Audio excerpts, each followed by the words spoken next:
Joining me here, part of the Fox coverage of the 2019 FIFA Women's World Cup, is somebody who's won 2 of them, participated in 5 of them in finals appearances, a former captain of the U.S. women's national soccer team. Welcome to the Rich Eisen Show, Christie, Pearce, Rampone. How are you? Good, how are you? Thanks for having me. I'm great. What is it like to step on the field representing this country in such an event like this? What does it feel like? Pretty amazing. You know, it's the journey to get there, and then once you make that final roster and you're on that stage, it's a big stage. You know, there's a lot of pressure. All the countries are there competing for the same thing and winning that World Cup. It's unbelievable, but you have to take it game by game. That's, I think, the biggest picture of making sure you don't look too far ahead. Sure. And that's part of the process of winning a World Cup. But I'm just looking around, first match, right? Mm-hmm. National anthem playing. Yes. I cannot imagine what feeling must have coursed through your veins. You get the chills. You know, you're playing for your country. You know, you think about all the prep work leading into it, and you kind of just listen to that national anthem, digest it, and then when that whistle blows, it's game on. Mm-hmm. So now let's talk about the prospects for the women's national team this time around, ranked first, obviously, in FIFA rankings, but a totally different team, even though they are, I guess, technically longer in the tooth than most of them out there, average age of 28. I just set this table to send things off to you and what you think of the chances for the team this year. I think their chances are very good. You know, we're coming into this World Cup ready and prepared. I think we'll be peaking at the right time. We're very deep in the attacking side of the game. I think we are a little lacking in depth in the defensive side as a unit. But I think overall, you're going to see the U.S. scoring a lot of goals in this World Cup. Very different than 2015, which was a solid defensive unit, less goals being scored. But I think with our attack with Alex Morgan, Megan Rapinoe, Tobin Heath, their chemistry up top is going to be something special to watch. Well, obviously, leadership of people like yourself, Abby Wambach, not there. Who does fill that void? You're going to see, you know, Megan Rapinoe and Alex Morgan, I think, stepping up in those difficult moments, because in the game of soccer, 90 minutes, there are moments where you're going to lapse, and you just matters how you're going to get out of it. You know, and I think the players will look to those two to really help them get through it, as well as Carly Lloyd coming on probably late in games. Well, the tournament starts with the host French team taking on the Korea Republic. That'll be on Friday, tomorrow, 3 Eastern on FS1. First match for the United States women's national team is against Thailand, live on Fox at 3 in the afternoon Eastern time on Tuesday. Is that a good thing that that the first match is later in the first round? Yeah, I think, you know, they get to kind of see the game and the tournament, you know, from watching it from afar, getting used to being in France, the environment, the distractions, and I think, you know, playing against Thailand, which is a lesser opponent, so they should be able to start getting the nerves out. Right. You know, especially with a lot of younger players on the team in the midfield. So I think it will be good for them to go from Thailand and then to Chile and then Sweden, who will be their best opponent in the group stage. Well, we know about Sweden, all right? Yes. Obviously, this is the side that knocked Team USA out of the Rio Olympics in 2016. We all know what choice words Hope Solo had back then. Yes. What do you think? Is this a rivalry game, do you think, here a little bit? We ended up playing Sweden a lot in group stage, and I definitely think it's not the first time since. Right. But I think it's a rival. You know, our old coach, Pia Sundhage, who was from Sweden, knows us very well. And I think in the Olympics, you know, there was a lot of mind games per se, I think, in that game. She's no longer the coach, but Sweden definitely always comes after to beat the U.S. You know, I think they've heard about the U.S. for so long that, I mean, I think everybody's gunning for the U.S., let's be honest. But Sweden has something, I think, extra in their motivation to beat the U.S. by hearing about us all the time. So that'll be a difficult game, but it's group stage. You know, the top 2 teams advance in each group. So you'll see the U.S. move on, and that'll be a determining factor of who they'll meet in the round of 16 and then onto the quarters. So who's the one in the round of 16 that lurks right now, if you look over the steering wheel right now? I think, you know, coming up against a Spain or Canada or Netherlands are teams that we could meet in the round of 16, all very technical teams. Spain is very organized, tough to break down defensively. They have a great attack. So it's going to be, each game is going to be kind of a different game plan. Heading into from the round of 16 and on. 2-time World Cup champion, 3-time Olympic gold medalist with Fox Sports for this World Cup. Christie, Pearce, Rampone here on the Rich Eisen Show. Give me the name of somebody, young player from Team USA, that we might be talking about a little bit more 1 week from today, 2 weeks from today. I think in the midfield, you're going to see Lindsey Horan and Rose Lavelle in their first World Cups. breaking barriers. I think you're going to see them have exceptional games. Their experience and the fact they've played in high-level games, but they just haven't been in a World Cup. So I would see them be breakout players in this World Cup. And what would you say if you were on this squad to the younger players? What advice would you give?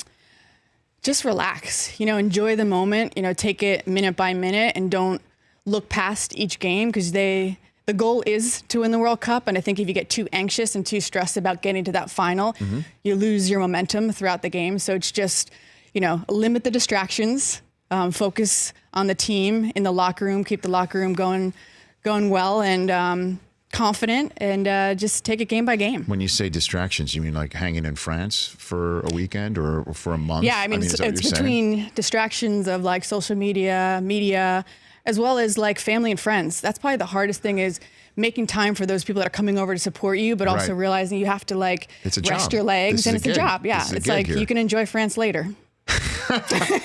Yeah, I guess, because I'm just saying there's no, I would imagine, downtime here. Correct? Very little downtime, because you're prepping. Once you finish that game, you're prepping onto the next game, and resting, traveling, recovering, and preparing for the next opponent. All right, let's stop being so nationalistic for a quick second here.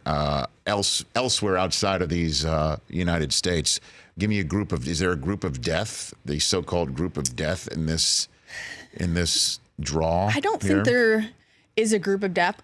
I think you pretty much can look across the board and see the top 2 coming out of each group. It'll be that third. There's 4 third place teams that will advance, but you always, you have to look at Germany, France, England is making a run, a young Australia team that's doing very well. It's just a matter of who you meet up with, and where the U.S. will fall into place, reaching the quarters and on. Now, you were here watching in our green room at the end of the last hour, Christie, Pearce, Rampone here on the Rich Eisen Show, and you watched the 3 of us draw our adopted nation states out of our Deadwood hat. You have named 2 of the sides that we plucked out of the hat. Unfortunately, Mike Del Tufo, I have yet to hear Christie talk about Nigeria very much. Sorry, Mike. So if you don't mind, would you mind? Nigeria could make a run. Okay. I will say they're very athletic. They're fast. Okay. Probably one of the best forwards. Unlike Mike so far. Yes. That's okay. They're just going to have to score more goals than they give up. Yeah. They're very athletic. See? Younger team coming to their own. But, team, though, Mike. Have you already looked up who is Nigeria? No, I think they maybe could get out of group stage. See? We'll see. You're saying there's a chance? There's a chance. There's a possibility. Okay, what about England? England's going to do well. They've got an amazing coach in Phil Neville. He's, played at the highest level. He's got these girls confident and ready. So you got a good one. Okay.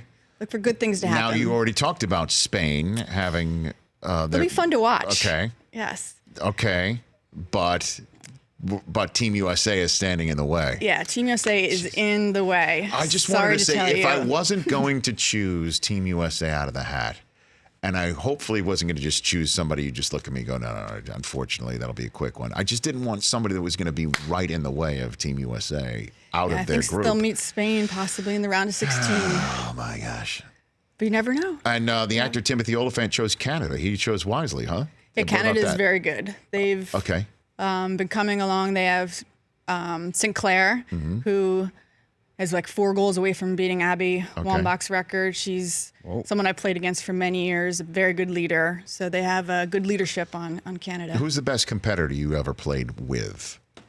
With Abby, hands down. You don't stutter, huh? Yeah, no. Abby's just what was that special. Like? Just because she has this mentality that no one else brings to the game. Like, she loves the pressure. She's able to finish and be composed in the box, and that is a sign of a good athlete, especially a good forward that just is mindful of others. But she's just the triple threat. She's so good in the air.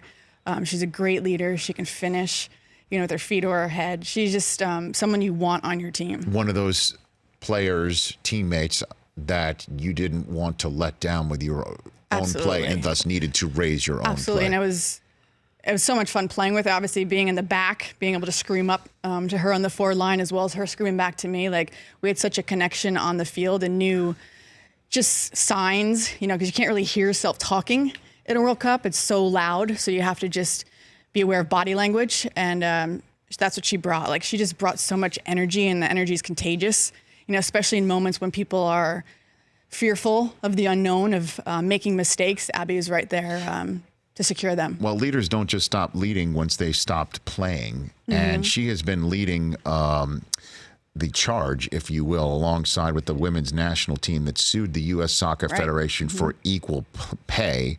And the women's national team has generated more money and had more success than their male counterparts for Team USA. Why do you think there's a disparity in pay, do you think, Christie? I just think it's just the lack of resources and the awareness to, put forward for the women's team. We've been very successful. We just haven't really gotten the support from U.S. Soccer. They're there. They've been very helpful, but now it's time for them to just recognize the success of the team and respect that. Well, and why don't they?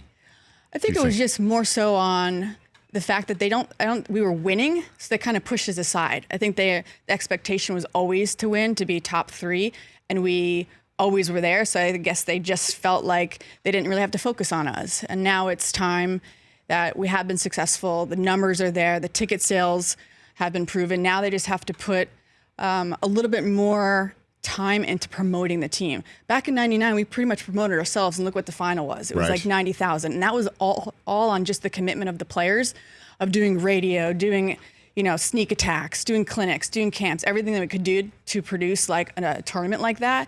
And who's to say now in 2019, if U.S. Soccer promotes the girls like they should, the tickets, people will come, the sponsors will come, and you're already seeing it through this World Cup. How many sponsors are backing this women's team, and now we just need a little bit extra from U.S. Soccer. And I think the women have kind of backed off from it now, and they need to really focus on preparing and winning this World Cup, and we'll probably hear about it more after. You're sure, now we're playing the ultimate it's here, event. It's now, like they don't want to have that distraction. Why do you think the men's side has not been as successful in the World Cup as clearly the women have been? I think just so many different sports in America that men are choosing, between the NFL, NBA, NHL, there's so many other sports out there, and soccer was kind of the back burner. It was last, but now I think the education in America for soccer and seeing it on TV and the MLS doing much better from the start, I think you're starting to see more people turn to soccer. Well, I mean, we have a couple of teams here in Los Angeles as well. I mean, just here alone. Yeah. And I just know, having coached AYSO and having all 3 of my kids go through youth soccer as well, I mean, they can't get enough of it. They do love it. It's a good starting. I think we're still behind plus, a good 20 years. Plus, as a parent, they're running around. I mean, It's a great sport. I love baseball more than life itself, and I love watching my kids play it. But when they're not swinging a bat, they literally are standing. In the field. Yeah, soccer's very active. I love that they're running around. They're just it's great for later in the day for when they're tired out. Yes. But it's also great. The exercise is amazing. Figurative and literal exercise. The problem solving, being on a team sport, leadership roles. There's so much that comes to accountability within soccer. So it's a great sport. I love it. And my daughter, she's now 5. I'll tell you this story, Christie. When she was like 3, my wife got her in a soccer clinic with a whole bunch of other kids. There were like 25 kids out there. And the person running the clinic, I think, was at the end of his rope a little bit when you got 25 little ones out there. And he starts screaming, "Find space. Everybody, space," because everyone's right around the ball. Just find space. So my daughter, at age 3, looks at the little boy next to her and just shoved him over. And I'm like, yes. That a girl. She found some space. Well, she created it. As we say, find it, create it, make your own space. I think she's ready. She's ready. Well, she's definitely ready to watch the Women's World Cup on Fox, FS1, and FS2 with you. I look forward to the coverage. Thanks for coming on here. Of course. Thanks for having me. You got it. Christie, Pearce, Rampone. I think she gives you the leg up there, Chris, with England. Let's go. And then I got Spain, if I can somehow avoid Team USA. And then Nigeria. Good luck to you, sir. We're good. Good luck to you. We're good. For more of The Rich Eisen Show, tune to Audience Channel 239 on DirecTV for free on BR Live or download the Rich Eisen Show app.